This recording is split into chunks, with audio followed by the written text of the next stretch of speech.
Welcome to Bitter Reality Brewing. Today, we have new equipment. Basically, it's an all-in-one electric system. It can do 110 to 220. I was working to get 220 going, but sadly, it's not going to happen fast enough, and I'm itching to brew with it. It's been a couple weeks since I got it. Let's go ahead and just turn it on. And we're on. Today, and no, this is not a beer. It's kind of early already. Nice blueberry tea. This is Pliny the Elder All Grain. Sadly, I've never had one. If you've been lucky enough to have a Pliny the Elder, I only wish. Theoretically, we're sitting at about 200 IBUs. We're actually just over 200 IBUs. Anything over 100, supposedly you really can't taste it anyways. But hey, I like really bitter. I like dry, bitter. Sounds like some people I know, but hey, it's okay. Dry and bitter beer. This is a huge grain bill. At least this system supports up to 16 pounds, and we're going to be pushing it literally at 14 pounds. We got 12.75 pounds of American two-row. We have 12 ounces of Carapils, 8 ounces of Crystal 40 on the recipe sheet that I created, just because everybody seems to have their take on Pliny the Elder. So I made some modifications. We're going to be doing 2 ounces of Citra and 2 ounces of Magnum at 90 minutes, because some of the people writing the recipes out there for Pliny the Elder were calling for whole leaf Citra, which I do have early on in the boil. And then they're talking about an ounce of Simcoe at 30, Columbus, an ounce of Columbus at the last 5 minutes. And then we're also going to do a 10-minute whirlpool steeping with 2 ounces of Centennial, an ounce of Simcoe, and then later we'll dry hop with 3 ounces of Columbus, 1 ounce of Centennial, 1 ounce of Simcoe. And I changed the yeast. They want the California 01, I have it. 5-1, I have it.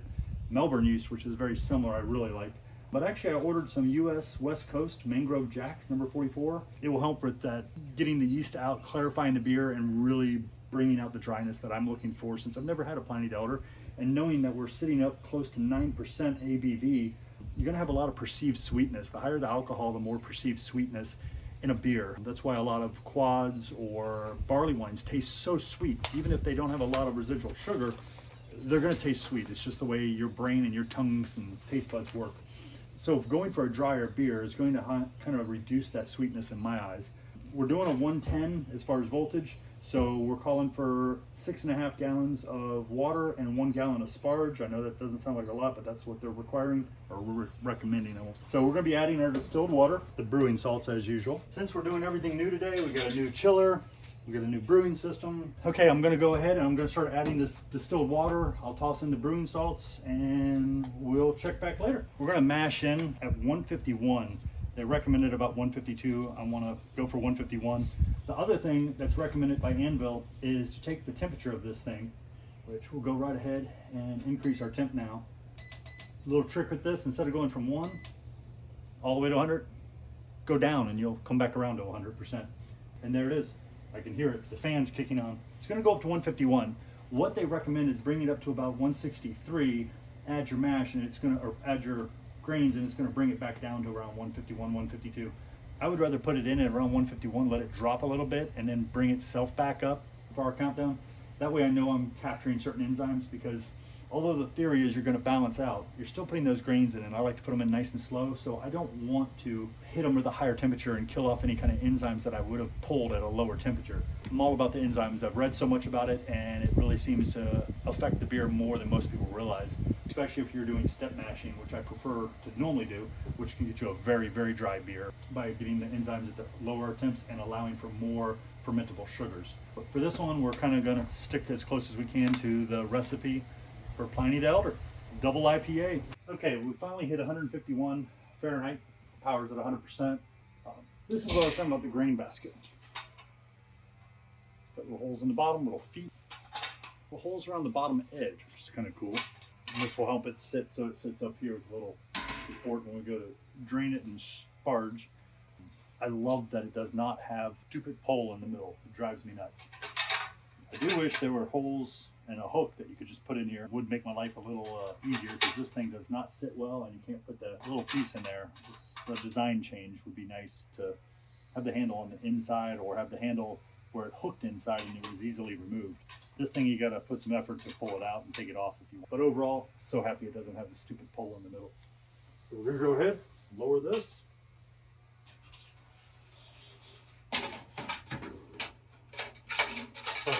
this can get a little warm. I don't think it's going to get that hot. I'm going to go ahead and add the grains. Either way, I'm very excited to start using the new system, which is nice. One of the design issues, which really, I mean, you got to put it somewhere. And unless we're going to get a thermostat down at the bottom and a thermostat towards the top, there's never a perfect placement. Heat rises, and the thermostat is at the very bottom. So knowing that heat rises, if it says it's 151 on the bottom, the top is obviously going to be a little warmer. I would expect a couple degrees, nothing major.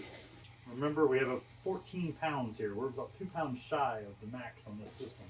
Actually, a little less than 2 pounds shy since I put the rice hulls. Rice hulls are very light.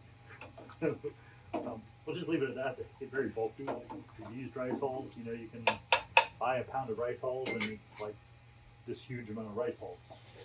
This brew system has been featured on Short Circuited Brewing and Genius Brewing. I've seen one of these when they first came out. This piece was way down towards the bottom, which I guess a lot of brewers prefer it up top, which for the way I have it set up, I do. I agree.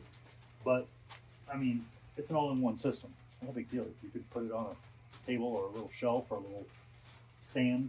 Suddenly you have better access. My issue with it being so low, which most of the systems, now I have to use something small here for the liquid, or I have to pick it up and put it somewhere to get it, or I use the pump. Not a big deal, I have the pump. So, you know, damned if you do, damned if you don't. There's always somebody who's not going to like something or prefer something different, but I like it up here. It's nice. And I do see if you put it on a stand and you were of average height, it would be right in your face, so it still would work just fine.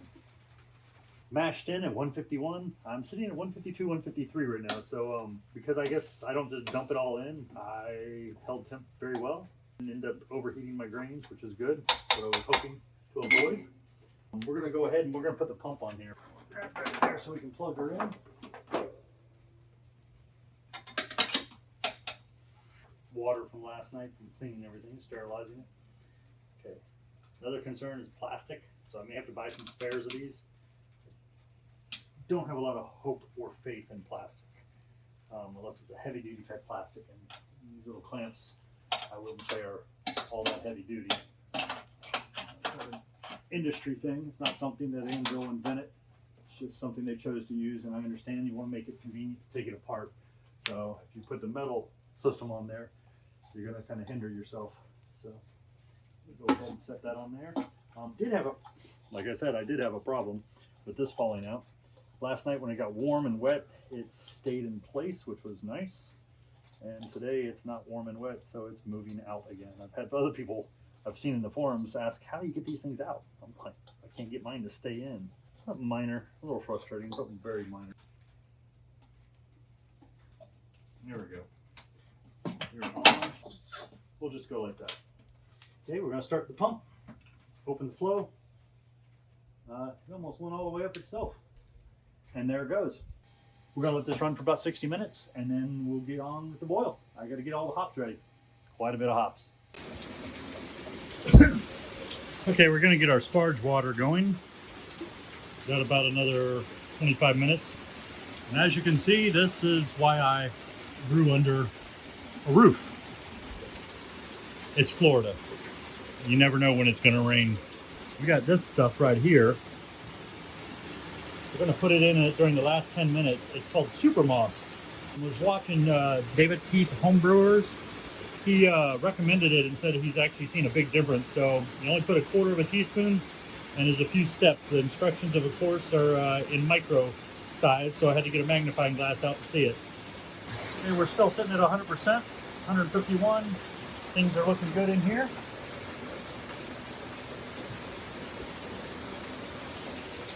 And we'll keep rocking and rolling. So we got the sparge water going. We're still sitting at 151. I just checked everything. They're looking good. It is literally like a flood.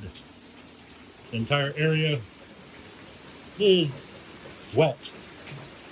Even the hops are wet, and they have a leaf addition. We'll pass on the leaf addition. Luckily everything's still sealed, so we're all good. And now that everything is officially wet, drenched, soaked, including my laptop, which luckily still works. Oh, I'm thankful for that. Rain hasn't stopped. It has slowed down a bit.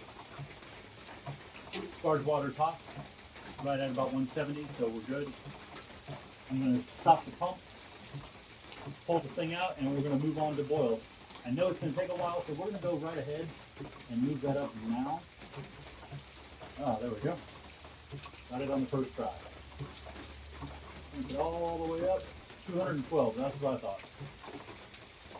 Boil, and it says boil. And yes, we want 100%. So, I'm going to stop the pump.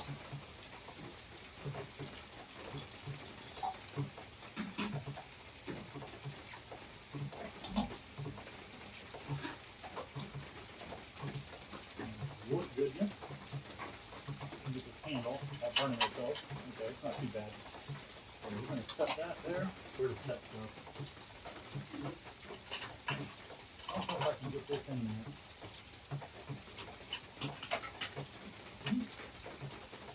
Okay. This is where you're going to have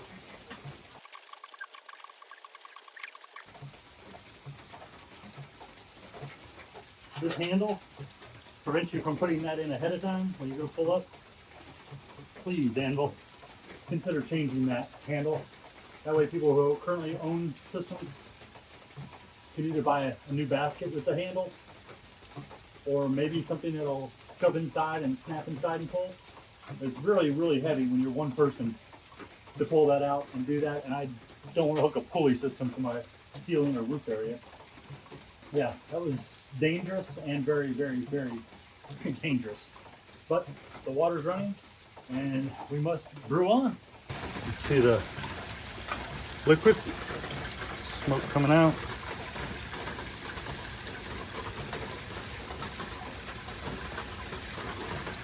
And still sitting at 151, set to boil. Other thing is trying to figure out where I'm going to get all those wort. I think I can drain it into a container and move it in there. I don't want to waste it. No matter what, your mash is going to get compacted a little bit. The key is not to help compact it or overly compact it. And you take anything and you smash it down hard enough and it's going to get compacted. I like making a good cafe cabano. Okay, this is going to take a little while. We're at 156 Fahrenheit.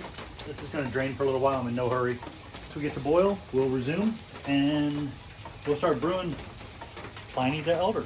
Over 200 IBUs. I've already gotten, like I said, the first 3 ounces of hops to hit it up for it, and we'll go from there.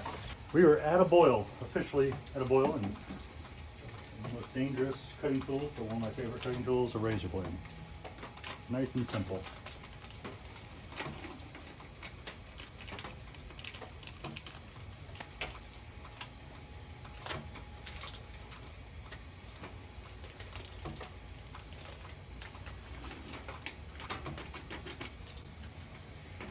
Okay, problem solved. We've got our Magnum hops in here. Take the Citra hops, put an ounce in each Molson bag. So basically we're just going to take these Molson bags, boop, boop, sound effects included. Another thing you may want to do with an all-in-one type system, even though this has a low density, and this is why I have a wood instead of metal for this part, is rub the bottom of the brewing system to make sure there's no buildup down there that could cause you scorching on the bottom. And that was one of my main reasons for buying the Anvil system. Price definitely was part of it. I mean, for every little thing I'm talking about that I wish they would change or do a little different, it's hollow in between, but it's double walled. I don't know if they have some sort of insulation or it's just double walled, but it's a thick piece of stainless steel on both sides. Grainfather is not, and about double the price. Has handles. Everybody's been asking Grainfather for handles forever. This has handles. So far, so good. Everything's looking good. Smelling great. I think the aromas are going to get better and better, and sadly the malts will start losing out on the aromas to the hops because we literally just have that many more hops to put in. I've got 1, 2, 3, 4, 5, 6 more ounces of hops to add. And we've got our 90-minute countdown, so shall see you here shortly. Wish it was smell-o-vision. Okay, we're ready for our 30-minute edition.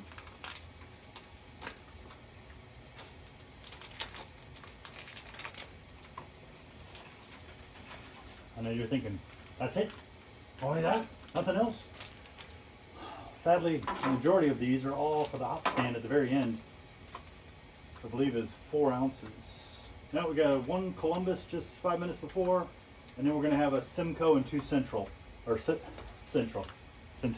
So the Columbus will be our next one, and then the last 3 will be right at the end. Got a really good rolling boil on this thing, even with a 110 voltage. 212, but the boil is just rolling. I think it has to do with that double wall construction. It definitely is keeping the heat in. It's getting kind of nice and a little cooler out here. Okay, we got about 10 minutes left. I had to uncover the smoker. Getting ready to cook some hamburgers. Life goes on. Okay, I'm using this with 4 ounces of cooled malt. If you don't have a good set of spoons, get them. And a little pain to wash them this way, but that way I know I can find them all and they're not missing. Okay, this says to use exactly a 1/4 teaspoon with 4 ounces of malt cooled, and then to add it 10 minutes before the end. And we're a couple minutes past that, but we'll be fine. I got exactly a 1/4. Okay.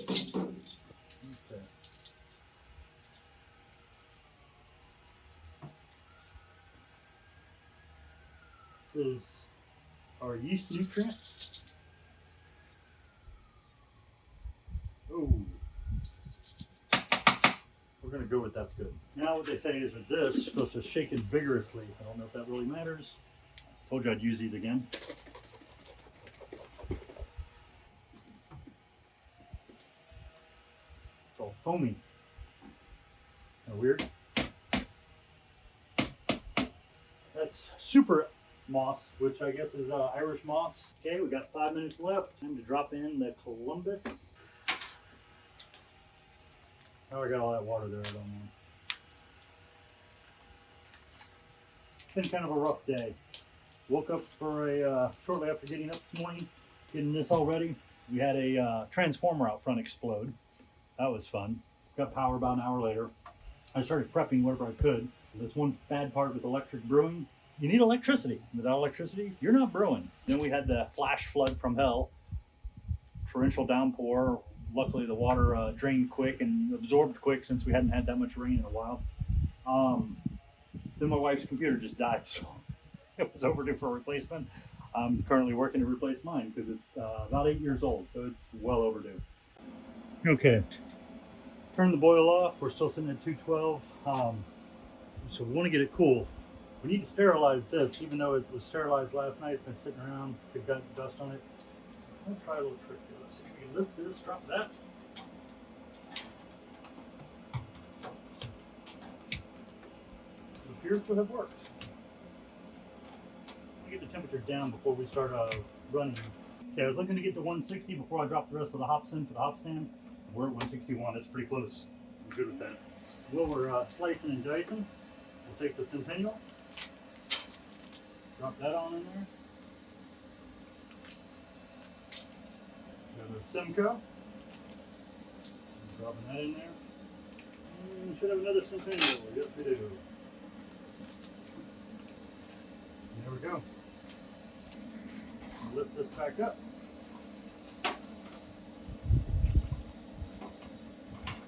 Big mess. Put it there temporarily. Drop the hops back in. You can do this if you want. Just to agitate it. Wow. We dropped to 131. I'm okay as long as we're above the 100. I'm not sure if you saw in the previous video with the citrus rye IPA. It's for stirring concrete or mortar, I believe, for doing tile. Works really great for whirlpooling.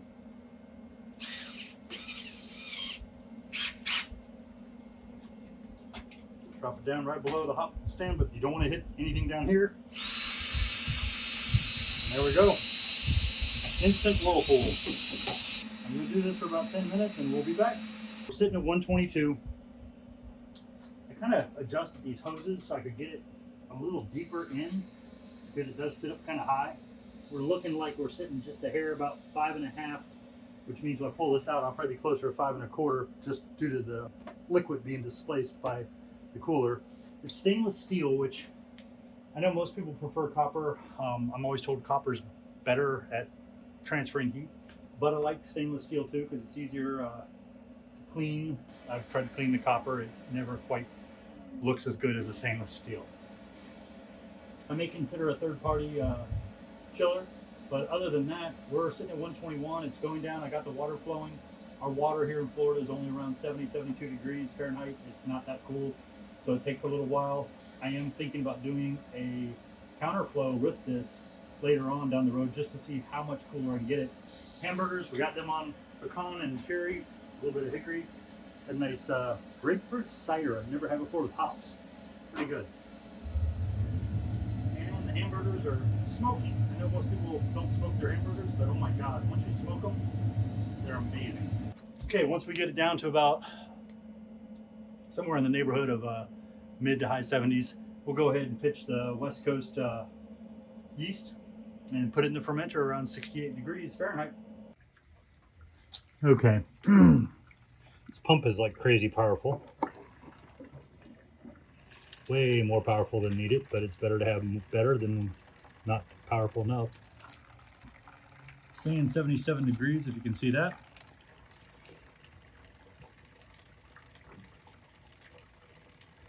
And we should be sitting at just a hair over 5 gallons. So we'll be good. We'll pitch the yeast and we'll see how it goes. I'm going to pitch the Mangrove Jacks M44 West Coast. And that's what a smoked hamburger looks like.